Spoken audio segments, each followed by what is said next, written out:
Welcome to the Deep Dive. We're your shortcut to really getting to grips with a topic. And today we are plunging right into the world of Jane Austen's, well, absolute masterpiece, Pride and Prejudice. This isn't just a quick summary, though. Think of it as a deep dive specifically for you, pulling out the key insights from a pretty thorough literary analysis. We really want to unpack why this novel, written centuries back, still hits home so strongly today. Oh, it's a perfect choice for this kind of exploration, isn't it? Yeah. Jane Austen's work, it's not just brilliant storytelling. It really is a vital window into England in the early 19th century. But more than that, her novels, and Pride and Prejudice especially, offer these incredibly sharp takes on human nature, societal pressures, relationships, stuff that feels surprisingly relevant even now. Okay, let's unpack this then. To really get into the world of Pride and Prejudice, we need to set the scene first. So, picture early 19th century England. It's a society with incredibly strict rules and expectations. Think rigid class structures, very defined roles for men and women, and especially for women, really limited ways to, well, find financial independence or even just social standing. Everything, like who you got invited to dinner with or, crucially, who you married. It was all governed by these unspoken but very powerful rules. Exactly. And the fascinating thing here is how this isn't just, historical background detail. This specific setting, all the customs, the class divides, the very limited options for women, it's not just scenery. It actively shapes almost every character's decision. It fuels pretty much every conflict in the book.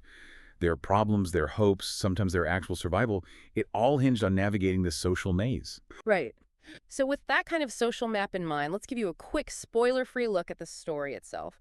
Pride and Prejudice basically centers on the Bennet family. They're lively, especially the second daughter, Elizabeth Bennet, who's very quick-witted. She has 4 sisters, and their mother is, well, relentlessly trying to marry them all off well. Things really kick off when a wealthy, nice guy, Mr. Bingley, moves into the neighborhood. And he brings his friend along, Mr. Darcy, even wealthier, but initially comes across as pretty aloof and proud.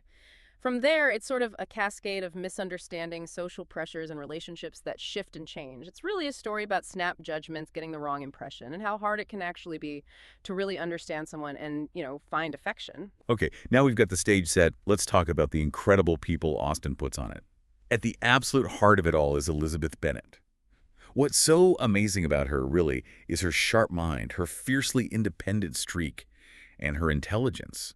It just sets her apart from what was typically expected of women back then. Yeah. She's not just the main character. She actually dares to question things, challenge assumptions. It makes her feel, well, really refreshing and modern, even for us reading today. And then you absolutely have to talk about Mr. Darcy. He's formidable, isn't he? He really is the embodiment of the pride in the title, that initial arrogance and massive self-importance that just creates this huge wall between him and Elizabeth right from the start. Absolutely. Yeah. And their initial clash, these two strong personalities hitting heads, that's really the engine of the whole story.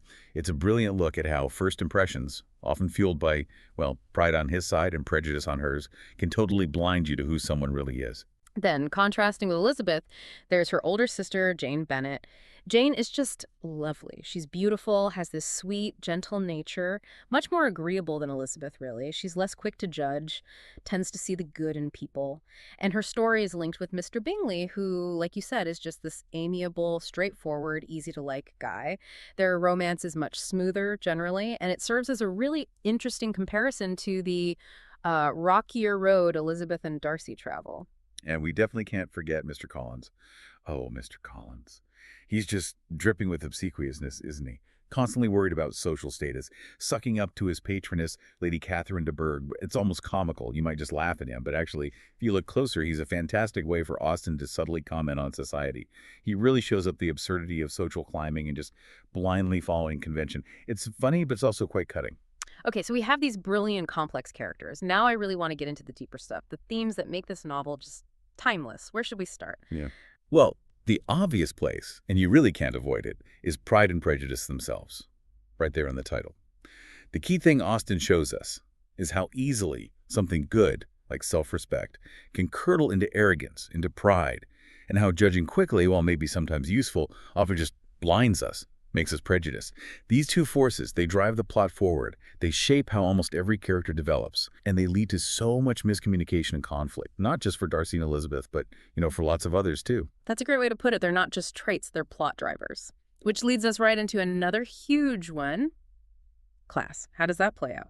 Austen weaves it through everything. She looks really closely at how your social rank, what you inherited, basically dictates your opportunities, your relationships, even how people see you. It's not just about having money, it's about your family, your birth.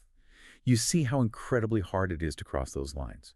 But interestingly, with Darcy and Elizabeth, you also see how maybe, just maybe, real connection based on personal change can challenge how rigid those class distinctions are.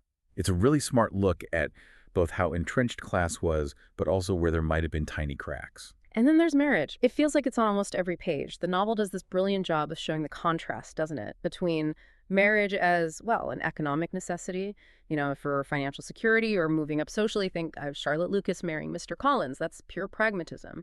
And then contrasting that with this growing idea of marrying for love, for respect, for genuine connection. You see characters marrying for all sorts of different reasons, and it highlights that tension between, I guess, duty and desire. And tied into all of that, especially for the women, is reputation. You really can't overestimate how critical this was in the 19th century. A woman's reputation was basically everything. It could be ruined so easily by just a hint of scandal or doing something considered improper, and once it was damaged, it was incredibly hard to fix. So this theme really underlines the massive consequences of social slip-ups or even just gossip. Your standing, and your whole family's standing, could be destroyed pretty quickly. Which brings us to something I find really satisfying about the novel, this powerful theme of personal growth. The characters, particularly Elizabeth and Darcy, they really change. They go through these significant internal shifts. They're basically forced to confront their own initial biases, right? To get over their pride, their prejudices, and actually learn from their mistakes. Their journeys are fundamentally about self-discovery, about seeing beyond their first impressions, and that's something anyone can connect with, isn't it? Oh, absolutely.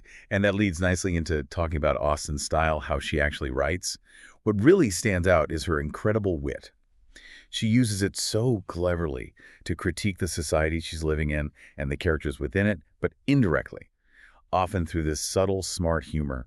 It lets her point out flaws and absurdities without sounding like she's lecturing.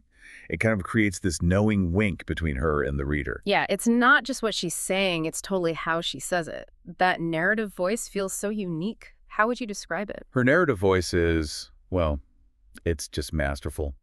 It's often quite subtle, incredibly observant, and it's full of this sort of gentle sarcasm. It often feels like she's right there with you, a quiet, clever observer making these sharp little comments about everyone, lets her poke fun at human weaknesses and silly social rules without being preachy. You feel like you're in on the joke with her. And she's just brilliant with irony, isn't she? Sometimes it's so understated you could almost miss it, but it adds so much depth.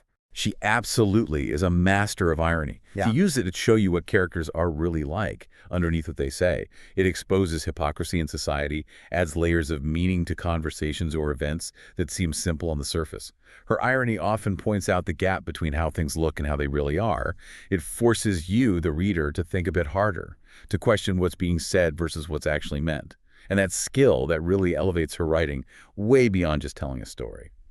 So, okay, we've talked about the enduring themes, this incredible style. What does all this mean for us today? Why does Pride and Prejudice still have such a lasting impact? What's truly striking is how Pride and Prejudice just cuts right through the centuries. It exposes this timeless human challenge, seeing beyond first impressions. Whether it's looking at social media profiles today or using dating apps or just meeting new people, it's the same struggle. It's as relevant now as it was in Regency England. And its enduring popularity. I mean, think of all the adaptations, films, TV shows, modern retellings, that just proves its universal appeal.